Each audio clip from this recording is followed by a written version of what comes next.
Muchísimas gracias, Ariel Segal. Nos encontramos con él para poder conversar acerca de lo que ha venido pasando estos últimos días, la escalada en el conflicto que hay entre Palestina e Israel, algo que ya va dejando más de 100 muertos, sumando ambos lados, cientos de heridos y varios detenidos por diferentes protestas, acciones violentas en ambos lados.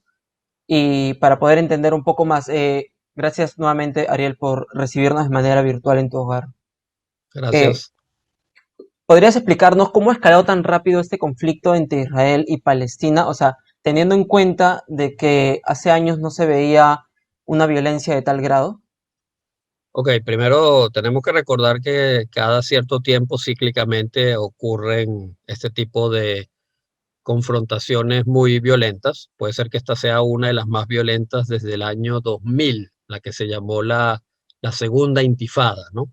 Donde hubo muchos ataques terroristas perpetrados por Hamas, este movimiento islamista radical que domina Gaza, la Franja de Gaza, y que Israel también respondía muy duramente con bombardeos hacia esa zona. Y hubo muchos muertos de lado y lado.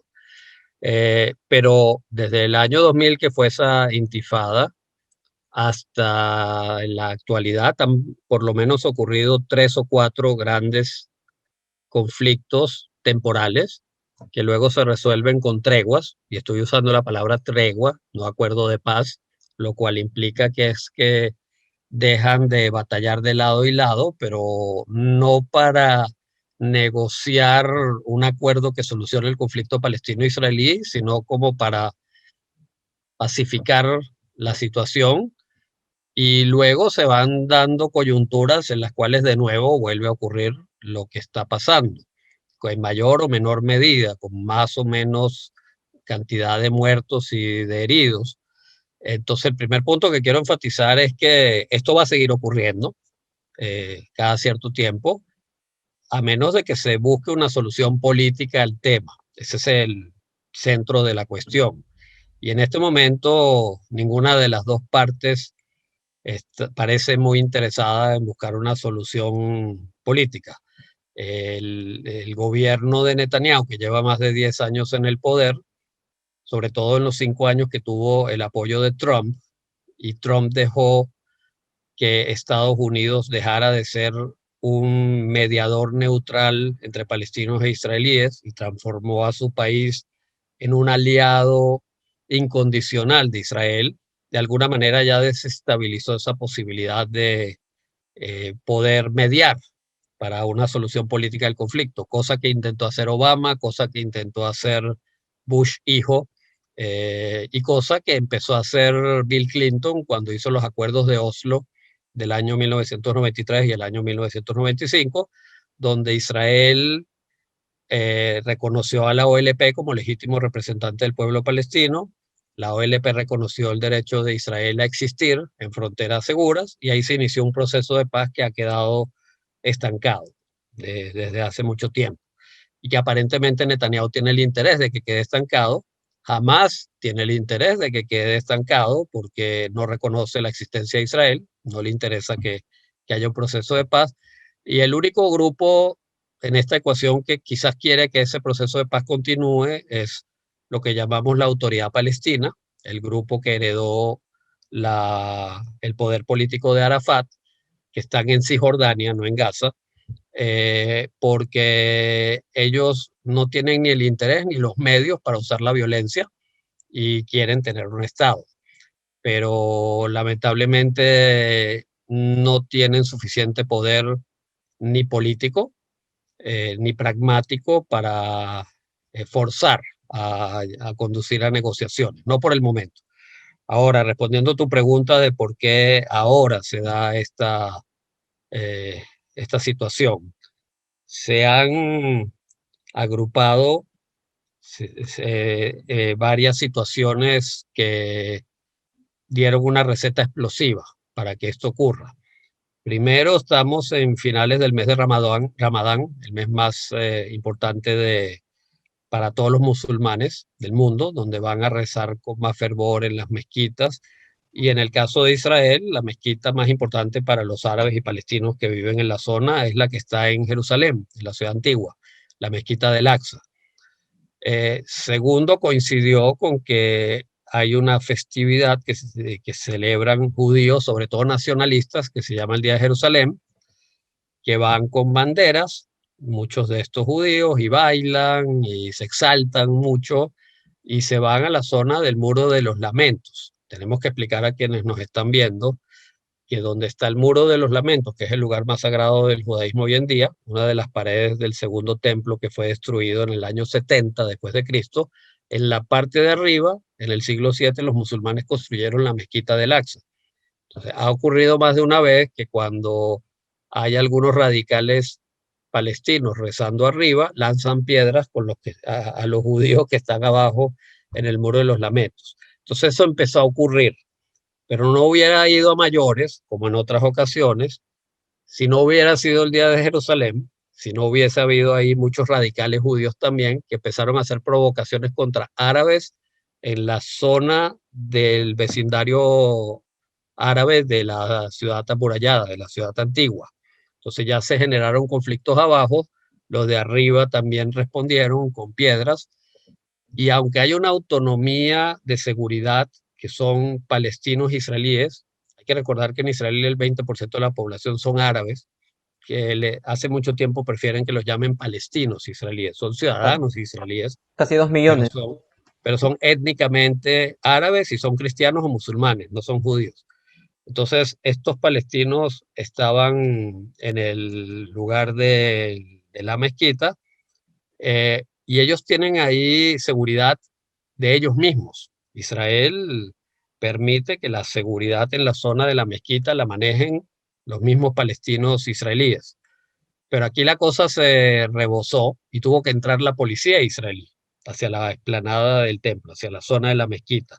Entonces ahí las cosas se complicaron.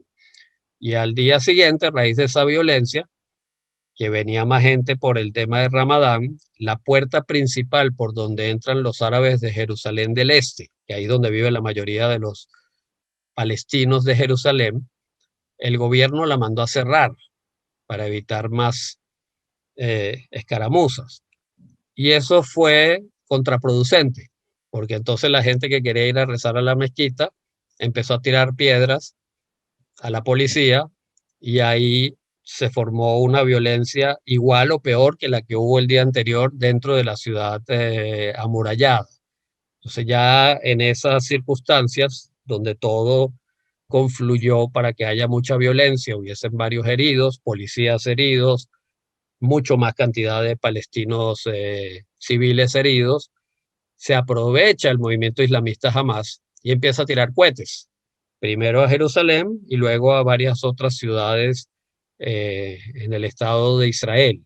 ¿Por qué Hamas hace eso?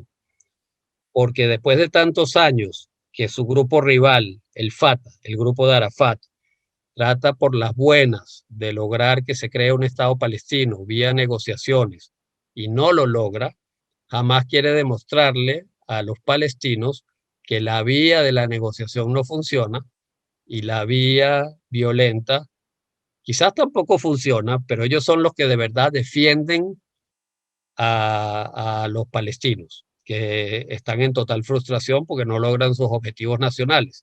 Entonces, jamás saca rédito político al involucrarse en este conflicto que no pasó al lado de su frontera. Su frontera es la Franja de Gaza, que está en otro lado que no tiene nada que ver con Jerusalén.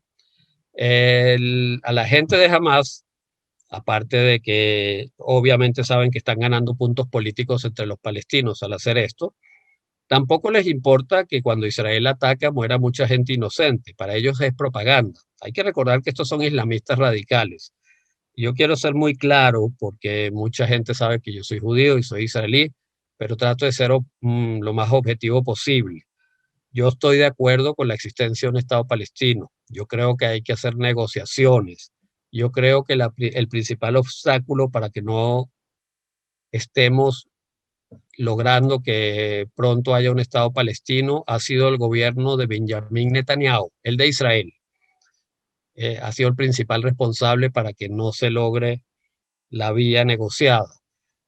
Pero eso no significa que se puede justificar lo que hace Hamas, porque Hamas tiene en sus estatutos el objetivo de destruir al Estado de Israel, no de coexistir junto a un Estado judío, sino de destruirlo.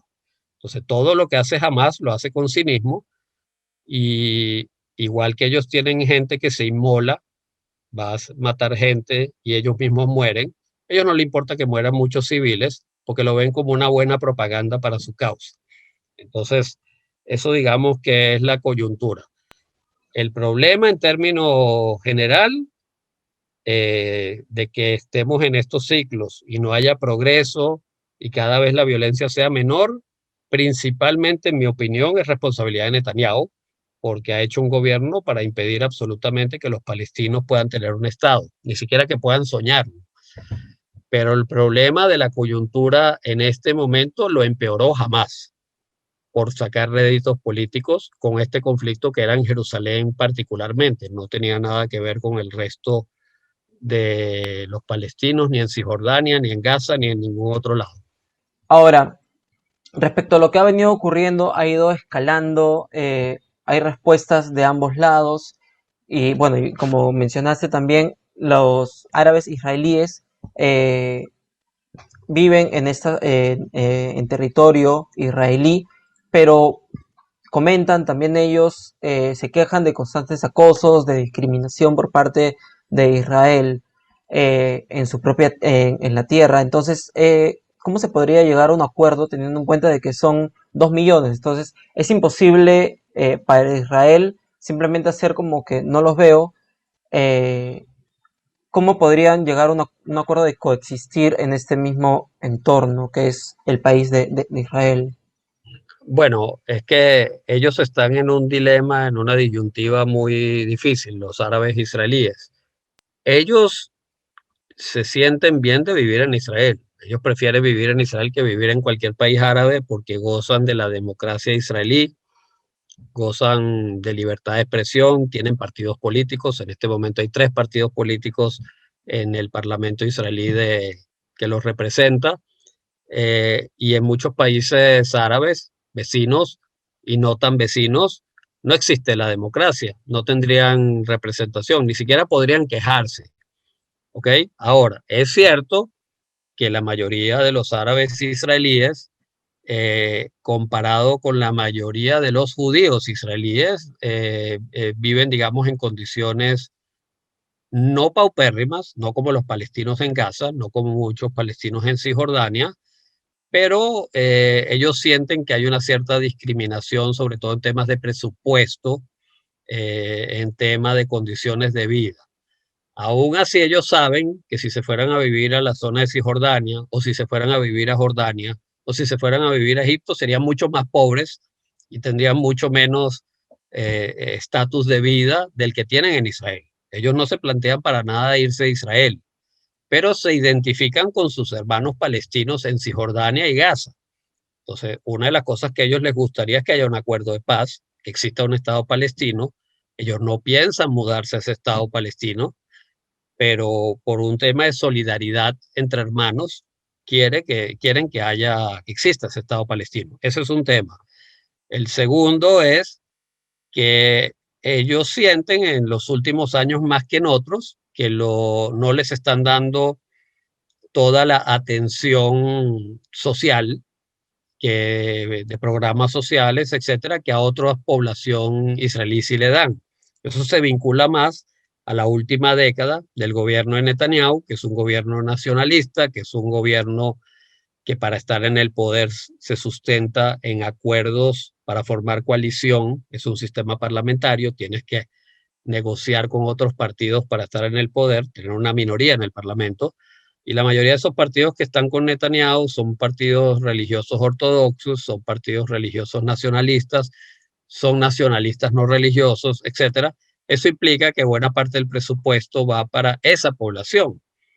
También Netanyahu, hay muchos descontentos de judíos laicos, no religiosos, con Netanyahu, porque le da mucho dinero para educación religiosa, no porque Netanyahu sea religioso, sino para que esos partidos lo apoyen, porque Netanyahu da mucho dinero para los colonos que están en Cisjordania, no necesariamente porque Netanyahu les guste eso. Yo no sé si el tema ideológico de Netanyahu en eso tiene mucho que ver. Yo lo que sé es que a Netanyahu le gusta estar en el poder. Es un hombre muy ambicioso y es un hombre muy cínico. Entonces él, con tal de mantenerse en el poder, está dispuesto a negociar con quien sea. Entonces hay un gran descontento no solo en la población árabe israelí, hay un gran descontento entre la mayoría de la población judía no religiosa, la población laica. Hay un gran movimiento anti-Netanyahu. Ya no se trata ni siquiera anti-Likud, que es el partido de Netanyahu. Se trata de la persona. Hay que recordar que Netanyahu está en 3 juicios en paralelo de corrupción y para él es de vida o muerte seguir siendo el primer ministro, porque eso le da un poquito más de poder para ver si logra contrarrestar al poder judicial, que en Israel es muy serio el poder judicial, pero tiene algo de chance de sobrevivir a estos juicios si sigue siendo primer ministro y tendría casi ningún chance de sobrevivir a este juicio e ir a la cárcel si deja de ser primer ministro. Y toda esta coyuntura además se da en un contexto donde hubo elecciones en Israel hace 2 meses, que ha habido ya como 4 elecciones en 2 años. Cada vez es más difícil formar gobiernos porque los partidos más grandes sacan menos escaños y tienen que negociar con micropartidos para llegar a 61 de 120 escaños como mínimo. Y entonces, en este momento particular, cuando han estado ocurriendo todos estos eventos, a Netanyahu se le pasaron los 2 meses para tratar de formar gobierno y al segundo partido que quedó en segundo lugar, se le dio la oportunidad de tratar de formar gobierno. El partido que se llama Hay Futuro, de Yair Lapid, un ex periodista, por cierto. Eh, y justo cuando él estaba negociando con un grupo que obtuvo varios escaños en el Parlamento, que es muy nacionalista, pero que no les gusta a Netanyahu, empieza a ocurrir todo esto y qué sorpresa. Ahora este señor dejó de negociar con Lapid y vuelve a negociar con Netanyahu. Entonces, aquí hay algo un poco sospechoso, porque a Netanyahu también le convenía esta confrontación para mostrarse duro con los palestinos de Jerusalén, para mostrarse duro con Hamas y poder quizás volver a traer a la mesa de negociación a un político que podía ayudar a desplazarlo del poder. Se llama Naftali Bennett, que es muy nacionalista, pero no le gusta tampoco que los ultraortodoxos estén en las coaliciones de gobierno.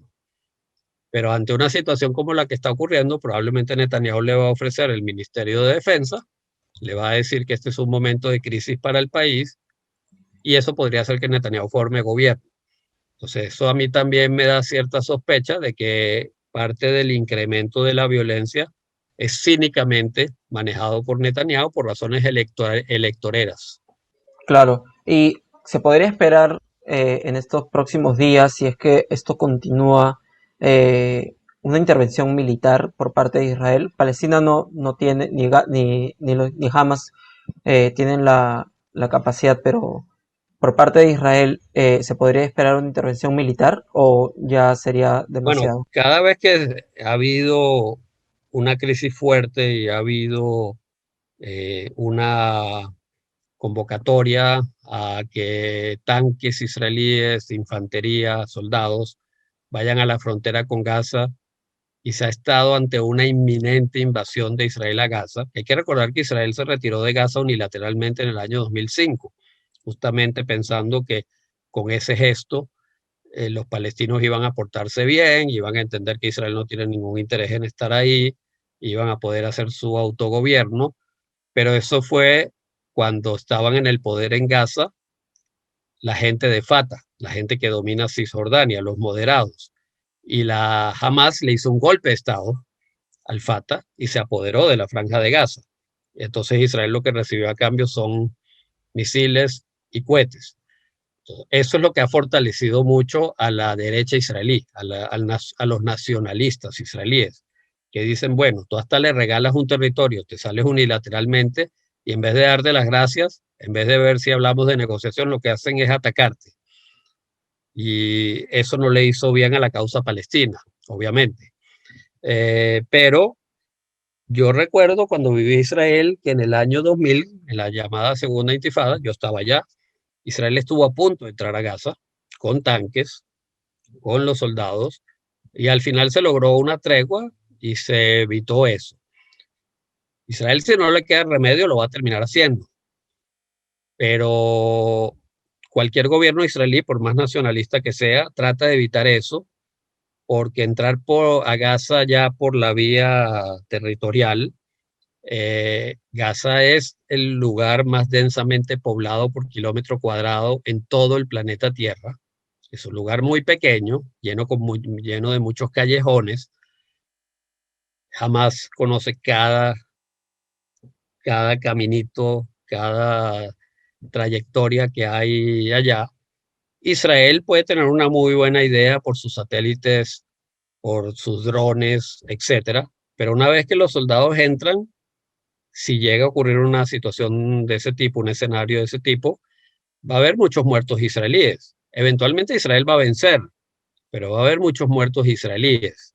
Y una de las cosas que miden los gobiernos es hasta qué punto quiero arriesgar la vida de tantos soldados en, en una conquista por tierra. O sea, ok, quizás termino con el problema, pero eso va a ser a costa de miles y miles de muertos. Entonces, mejor es usar drones, mm, que incluso la mayoría de los drones no son tripulados hoy en día, que hacer eso. O sea, todo gobierno trata de evitar al final esa cuestión. Yo también le tengo que recordar a quienes nos están escuchando que el ejército israelí en su mayoría es un ejército profesional, es un ejército muy bueno, uno de los mejores ejércitos del mundo, pero allá hay servicio militar obligatorio. Los chicos entran a los 18 años por 3 años, hasta los 21. Las chicas entran desde los 18 hasta los 20 años. Y si bien hay un ejército profesional de quienes deciden mantenerse en la carrera militar, los que terminan entrando a estos lugares, la mayoría de los soldados que mueren en Gaza, en Cisjordania, cada cierto tiempo, son chicos que están cumpliendo su servicio militar y luego no iban a dedicarse al ejército. Entonces en Israel hay mucha sensibilidad con el tema cuando mueren soldados, porque no estás mandando a voluntarios que entraron al ejército, estás mandando a chicos que no les quedó otra que ir al ejército, porque es un país pequeño, rodeado por muchos países. Quizás en la parte tecnológica no son tan, ya no son, antes sí, pero ya no son tan poderosos como Israel, pero Israel para el tema de tener suficiente personas en el ejército necesita el servicio obligatorio, necesita el servicio militar obligatorio. Entonces, muchos padres y familias no están de acuerdo con cuestiones que expongan demasiado la vida de los soldados. Ellos prefieren que Israel se maneje con bombardeos, ellos prefieren que Israel se maneje con drones, etcétera. Por ejemplo, en la época que Israel entró en Líbano, casi por 20 años al sur del Líbano para crear una franja de seguridad contra Hezbollah que disparaba al norte de Israel, al final un primer ministro, Ehud Barak, en el año 2000 tuvo que sacar a todas las tropas porque ya la presión de los padres era enorme. Decían que nuestros hijos están muriendo en territorio del Líbano, ni siquiera es territorio israelí, ¿y para qué? ¿No? Si ya Hezbollah tiene armamento que puede sobrepasar esa zona de seguridad, ya pueden disparar al norte de Israel, ¿y qué hacen ahí nuestros hijos? Entonces, si entran a Gaza, tiene que ser una operación relativamente rápida, una operación relámpago, quizás con una estrategia de que ellos ya tendrían puntos muy claros de dónde atacar, lugares logísticos de Hamas, lugares donde hay armamentos, cohetes, cuevas, porque ellos han también tratado de hacer cuevas para hacer atentados terroristas dentro de Israel. Pero yo no me imagino una intervención militar por tierra de largo plazo, porque eso va a debilitar a cualquier gobierno, en este caso el de Netanyahu, si termina de formar gobierno, pero cualquier gobierno que haya. Claro, Eh, no creo que sea conveniente para Israel. claro, y es lo que en realidad no creo que nadie espere una guerra en estos momentos. Es algo, las guerras son muy trágicas. Y para finalizar, Estados Unidos, que siempre se ha mostrado a favor, bueno, ahora último más, ¿no? Con Donald Trump a favor de Israel. ¿Qué papel podría jugar en este conflicto o ahora con el gobierno de Biden ser un mediador entre ambos lados? Esa es muy buena pregunta y sí, tienes toda la razón. Estados Unidos, a pesar de que tiene una tendencia a favorecer a Israel por el tema de que en la época de la Guerra Fría Israel fue su único aliado leal en el Medio Oriente, etcétera, cosa que ya no es el caso, porque la mayoría ya se acabó la Guerra Fría, Israel tiene buenas relaciones con Egipto, tiene buenas relaciones con Arabia Saudita, con Jordania, etcétera. Eh, ha logrado, con su corazoncito pro-israelí, pero ha logrado ser un mediador neutral y justo en los intentos de negociación entre israelíes y palestinos. Desde la época de Clinton, cuando se hizo el acuerdo de Oslo, donde Rabin y Arafat se dieron la mano, estos eternos enemigos, la Casa Blanca, y luego incluso con George Bush hijo, y luego cuando Netanyahu llegó al poder y estaba Obama, la relación fue muy tensa, porque Obama quería forzar a Netanyahu a negociar y Netanyahu no quería, y ese fue un momento de baja de, en vínculos diplomáticos entre Israel y Estados Unidos. No estoy diciendo que no había relación, no estoy diciendo que no había ayuda norteamericana, pero sí había mucho roce entre Obama y Netanyahu. A Netanyahu le salva luego Trump, que deja de tener una política relativamente neutral porque toma una postura absolutamente pro gobierno de Israel, pro gobierno de Netanyahu. Entonces, para él no importaba lo que dijeran los palestinos, lo que quisiera Netanyahu, Trump se lo daba. Y tenemos que recordar que es el momento cuando Trump desplaza la embajada de Jerusalén, de Tel Aviv a Jerusalén, cosa que prometía ser conflictiva. Al final, bueno, se iba a traducir eventualmente como ahora, puede ser uno de los factores que está ahí en el subconsciente palestino. No se dio en el momento eh, esa confrontación. Hay que recordar que Trump rompió diálogo con los representantes palestinos en Washington, que aunque no sea un país, ellos tienen una especie de embajada, la autonomía palestina, y luego el hijo de Trump propuso un plan de paz que lo presentaron Netanyahu y oficiales de la administración Trump, y no había partner palestino, lo cual es absolutamente ridículo, ¿no?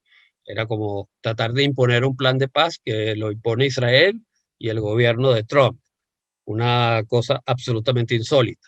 Entonces, esos son 4 años perdidos, donde para los palestinos era claro que Estados Unidos dejó de ser mediador. Ahora con la vuelta de los demócratas al poder y con Biden, va a haber presión al gobierno de Netanyahu. Va a haber intento de que se vuelva a la mesa de negociación y basado en el acuerdo de Oslo, en donde se trabó tratar de que vuelvan a renegociar. Obviamente jamás no, porque insisto, jamás no reconoce la existencia de Israel, pero sí el Fatah, el grupo que lidera en Cisjordania, para ver si puede haber cierto progreso en esas negociaciones, ciertos avances para que se cree un Estado palestino. Yo dudo que Netanyahu vaya a ceder. Yo creo que Netanyahu está tratando de crear hechos en en hechos consagrados para evitar de que pueda haber un Estado palestino. Por ejemplo, construir muchos más asentamientos, vecindarios judíos, pueblos, ciudades en los territorios de Cisjordania, donde sería la mayor parte del Estado palestino. Por ejemplo, están construyendo mucho más en Jerusalén Oriental, la zona que le pertenece bueno, según la ONU, según la comunidad internacional, pero también de facto es donde viven la mayoría de los palestinos de Jerusalén. Y Netanyahu manda a construir a propósito ahí vecindarios judíos para crear una realidad donde luego sea casi imposible que aunque haya una negociación se pueda entregar esos territorios a un futuro Estado palestino. Entonces esa es la estrategia de Netanyahu y sus compinches de crear una realidad que haga muy difícil, por no decir imposible, que varios sectores de los territorios de Cisjordania y de Jerusalén del Este pudiesen ser entregados en el caso que un día haya un Estado palestino. Eso ya va a ser muy difícil de hacer, porque Netanyahu ha estado en el poder más de 10 años. No importa que haya presión norteamericana, pero sí es muy importante que haya presión norteamericana, porque eso va a hacer sentir a los palestinos que vuelven a recuperar un mediador importante que le puede poner presión al gobierno de Netanyahu y que si toma una postura neutral es el perfecto mediador. A Israel no le interesa que el mediador, a Israel le puede interesar que el mediador para un conflicto como el actual, lo que está ocurriendo ahora, sea Egipto, ¿no? Para hacer una tregua, o sea, Qatar, para hacer una tregua, porque estamos hablando de tregua, no estamos hablando de una solución al conflicto. Pero para una solución al conflicto tú necesitas una potencia. Los gobiernos de Israel, no solo el de Netanyahu, no les gustan ningún país de Europa como mediadores, porque lamentablemente por el tema del holocausto, la mayoría de los países europeos fueron indiferentes, fueron colaboradores del nazismo, etcétera. Hay una desconfianza histórica. Para el gobierno de Israel, el mejor mediador es Estados Unidos. Y los palestinos, con Clinton, con Bush y con Obama, confiaban también en Estados Unidos como mediador. Entonces, yo creo que la vuelta de Biden es una buena noticia desde ese punto de vista. Pero solucionar el conflicto es muy complicado porque es un conflicto no solo territorial, lo que en inglés se llama de real estate, de propiedad. Y tú dices, este territorio es mío, no, pero yo te saco un papel y te digo, no, este territorio es mío, mira que yo tengo aquí el título de propiedad. Y sí, pero mira, yo tenía un título de propiedad anterior y es como que los dos tienen razón y qué haces. Pero además tiene factores religiosos muy profundos en ciertos sectores de la población palestina y judía, no en todos. Tiene factores míticos, ¿okay? Y tiene factores, llamémoslos psicológicos o sociológicos, de todo un conflicto que viene hace más de 60 años o en realidad hace más de un siglo, cuando judíos y palestinos ya estaban combatiendo en la época del Imperio Británico en esa zona y hay una desconfianza enorme. Entonces, si yo te dijera, esto es como el conflicto de Arica con el sur de Perú y tal, bueno, hay el factor que por mucho tiempo hubo odio y hay un factor territorial, pero ahí no había factor religioso, ahí no había factor mítico, etcétera. Entonces era más fácil de resolver.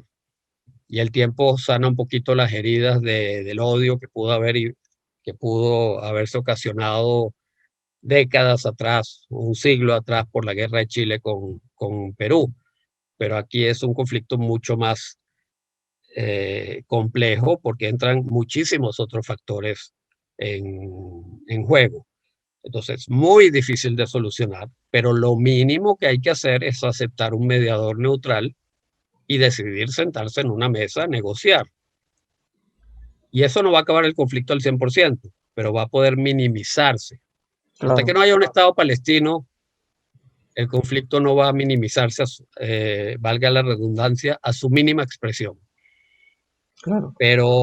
Pero no se va a solucionar al 100%. Siempre va a haber un fanático aquí, un fanático allá que va a hacer alguna cosa y va a haber algunos episodios de violencia. Pero de que se puede minimizar enormemente es solamente con la creación de un Estado palestino que a Israel le asegure fronteras seguras. Ese es, digamos, el ABC de la historia. Ahora, para crear el ABC necesitas del D a la Z un montón de elaboración de estrategias para que las cosas salgan bien y buena disposición. Esperemos que suceda pronto, al menos que cese la violencia porque ya los muertos se siguen contando cada día, cada hora. Entonces, nada, muchísimas gracias Ariel Segal por estar con nosotros. Gracias. Esperamos tenerte para una próxima oportunidad. Bueno, muchas gracias, Leo.